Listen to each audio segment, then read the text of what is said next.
ఉండేటటువంటి మారేడు చెట్టు వంక ఒక్కసారి చూస్తే చాలు పుణ్యం. అంత తేలికగా పుణ్యాన్ని ఇచ్చేది ఇంకా లోకంలో ఏముంటుంది? దర్శనం, స్పర్శనం. మీకు అవకాశం ఉందా?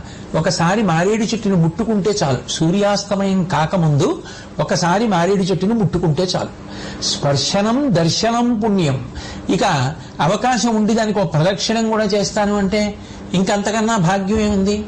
కంచి కామకోటి పీఠాధిపత్యం వహించిన మహాపురుషులు, నడిచే దేవుడిని పేర్గాంచినటువంటి మహాపురుషులు, అపర శంకరావతారమని కీర్తింపబడినటువంటి వారు భారతదేశం నలుచెరగుల సన్యాస ధర్మాన్ని కించితు తప్పకుండా పాదచారి అయి పర్యటించినటువంటి వారు నిరంతరము కామాక్షి పరదేవత యొక్క నామాన్ని ఉచ్చరిస్తూ ఉండడం అలవాటు పడినటువంటి వారు శాంతాకృతిం హితవచ పరిభాషమానం గంభీర భావముతుల